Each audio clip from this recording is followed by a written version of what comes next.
بسم اللہ الرحمن الرحیم۔ السلام علیکم۔ 2-4 روز بعد حجاج بن یوسف طائف سے واپس آ گیا۔ اس کی سواری محل میں داخل ہوئی تو لبنہ دوڑتی ہوئی باہر نکلی۔ حجاج گھوڑا گاڑی سے اترا تو لبنہ اس کے گلے لگ گئی۔ باپ نے بیٹی کو اپنے سینے کے ساتھ چپکا لیا۔ لبنہ کا منہ گھوڑا گاڑی کی طرف تھا۔ اس سے ایک دراز قد گھٹے ہوئے جسم کا نوجوان اترا۔ اس کا چہرہ مردانہ حسن کا شاہکار تھا اور اس کے چہرے پر وقار تھا۔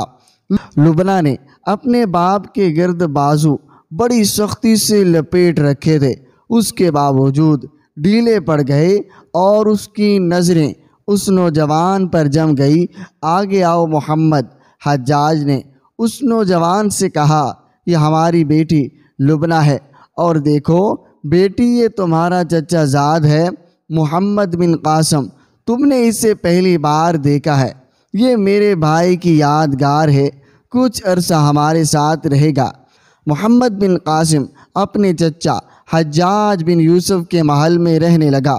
لبنہ اسے دیکھتی رہتی اور کبھی ایک آدھی بات کر لیتی۔ اس نے شرم و حجاب کا دامن نہ چھوڑا۔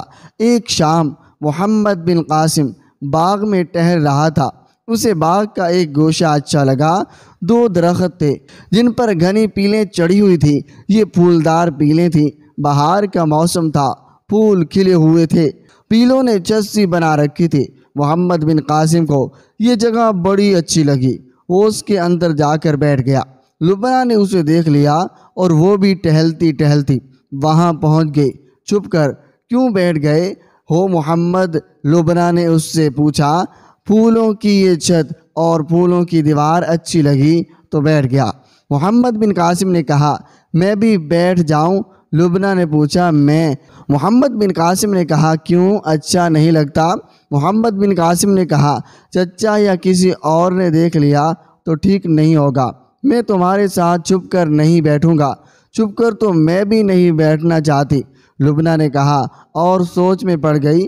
وقت دیکھو، محمد بن قاسم نے کہا، شام تاریخ ہو گئی ہے۔ ایسے وقت نوجوان لڑکے اور لڑکی کا تنہائی میں بیٹھنا مناسب نہیں۔ کیا تم میری طرح ویسے ہی ادھر آ گئی ہو یا مجھے دیکھ کر آئی ہو؟ دیکھ تو ہر روز ہی لیتی ہوں، لبنہ نے کہا۔ اگلے دن گھبرا رہا تھا۔ ایک بات بتاؤ گے، کیا تمہیں میں اچھی نہیں لگتی یا میرا یہاں آنا اچھا نہیں لگا؟ تمہارا یہاں آنا اچھا نہیں لگا؟ محمد بن قاسم نے کہا، میں تمہیں صاف بات بتا دیتا ہوں، تم مجھے اچھی لگتی ہو۔ تمہارے دل میں جو ہے وہ مجھے تمہاری آنکھوں میں اور تمہاری مسکراہٹ میں نظر آ رہا ہے۔ میرے دل میں بھی شاید یہی ہے۔ وہ اٹھ کھڑا ہوا اور اوڑ سے باہر آ گیا۔ کہنے لگا، آؤ میرے ساتھ چلو تاکہ کوئی دیکھ نہ لے، یہ نہ کہے کہ ہم چھپ کر بیٹھے ہوئے ہیں۔ محمد لبنہ نے اس کے ساتھ چلتے ہوئے پوچھا، تم اب کیا کرو گے؟ ارادوں کی تکمیل۔ محمد بن قاسم نے کہا، میری جو تربیت ہوئی ہے وہ مجھے چین سے بیٹھنے نہیں دے رہی۔ کیا تم سالار بننا چاہتے ہو؟ لبنہ نے پوچھا۔ میں کوئی رتبہ اور کوئی عہدہ نہیں چاہتا، محمد بن قاسم نے کہا۔ میرے ذہن میں، میری آنکھوں کے سامنے ایک راستہ ہے، اس پر کچھ لوگوں کے نقوش پا ہیں۔ راستہ کوئی بھی ہو، اس سے ہزاروں لاکھوں لوگ گزرتے ہیں، اور جو بھی گزرتا ہے وہ اپنے نقوش پا اس راستے پہ چھوڑ جاتا ہے۔ گزرنے والے ایک دوسرے کے قدموں کے نشان مٹاتے چلے جاتے ہیں، لیکن کچھ لوگ ایسے ہیں جن کے قدموں کے نشان مٹ ہی نہیں سکتے۔ بھولے بھٹکے مسافر ان کے نقوش پا کو دیکھ کر منزل کو پہچان کرتے ہیں۔ میں بھی ان کے نقوش پا کو دیکھ رہا ہوں۔ کون ہے وہ؟ لبنہ نے پوچھا۔ خالد بن ولید ہے، محمد بن قاسم نے جواب دیا۔ سعد بن ابی وقاص ہے، ابو بکر اور عمر رضی اللہ تعالی عنہ ہیں۔ ایسے اور بھی کچھ نام ہیں۔ میں ان کی روایت کو آگے بڑھانے کا عزم لیے ہوئے ہوں۔ میں سلطنت اسلامیہ کی سرحدیں اور دور تک لے جانے کا ارادہ کیے ہوئے ہوں۔ صرف سالار بن جانے کی خواہش نہیں، میں اللہ کا سپاہی بننا چاہتا ہوں۔ لبنہ اس کے ساتھ ساتھ چل رہی تھی اور وہ محمد بن قاسم کی ذات میں کھو گئی تھی۔ محمد بن قاسم کے بولنے کا انداز ایسا نہیں تھا جیسے وہ خواب دیکھ رہا ہو۔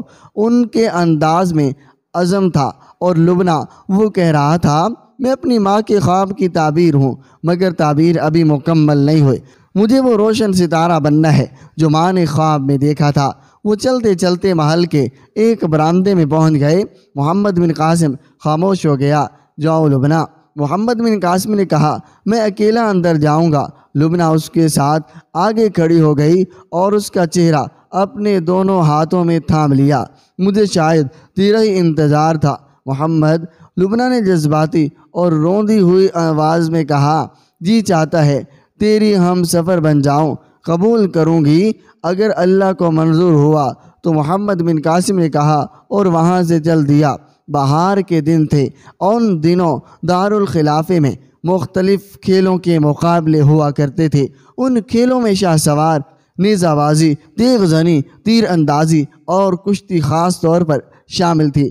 خلیفہ عبد المالک بن مروان کے دور میں فوج زیادہ تر جنگ و جدل میں مصروف رہتی تھی۔ جیسا کہ بتایا جا چکا ہے، عبد المالک نے باغیوں کا خاتمہ کر دیا تھا، اس لیے اب اس کے بیٹے ولید بن عبد المالک کے دور میں امن و امان تھا، فوج فارغ تھی۔ اس لیے خلیفہ نے فوج میں یہ سرگرمی پیدا کر دی تھی کہ ہر سال دارالخلافے میں جنگی نوعیت کے کھیلوں کے مقابلے ہوئے تھے۔ مقابلے اس قدر سخت ہوئے تھے کہ ان میں کوئی بھی مر جاتا تو مارنے والے سے باز پرس نہیں ہوتی تھی۔ ایک روز خلیفہ کا قاصد بصرہ میں حجاج بن یوسف کے لیے پیغام لایا کہ حجاج سالانہ کھیلوں میں شرکت کے لیے فوراً آئے۔ کھیلوں کے علاوہ وہ سلطنت کے کچھ بحث طلب امور بھی تھے۔ حجاج بن یوسف خلیفہ کی اس بلاوے پر بہت خوش ہوا۔ خوشی کی وجہ یہ تھی کہ وہ اپنے بھتیجے محمد بن قاسم کو خلیفہ سے متعارف کروانا چاہتا تھا۔ یہ تو وہ کسی بھی وقت کرا سکتا تھا، لیکن سالانہ کھیلوں کے مقابلے کا موقع اچھا تھا۔ وہ محمد بن قاسم کو میدان میں اترا کر خلیفہ کو اور اپنی فوج کے سالاروں کو دکھا سکتا تھا۔ اس کا بھتیجا اسی عمر میں اپنے آپ میں کیسے کیسے جوہر پیدا کر چکا ہے۔ اس نے محمد بن قاسم سے کہا، میں نہیں جانتا کہ تیغ زنی، شاہ سواری اور بغیر ہتھیار لڑائی میں تمہیں کتنی کچھ مہارت حاصل ہوئی ہے۔ یہ موقع اچھا ہے، میں تمہیں اس مقابلے میں شامل کروں گا تو مجھے شرمسار نہیں ہونا پڑے گا۔ ہار جیت اللہ کے اختیار میں ہے چچا جان، محمد بن قاسم نے کہا، میں ہار نہیں مانوں گا، میدان میں ضرور اتروں گا، چلنے کی تیاری کروں گا۔ حجاج نے کہا، میں بھی چلوں گی۔ لبنہ نے کہا، آپ مجھے کبھی بھی مقابلہ دکھانے نہیں لے گئے۔ حجاج بن یوسف اکلوتی بیٹی کو مایوس نہیں کر سکتا تھا، اسے بھی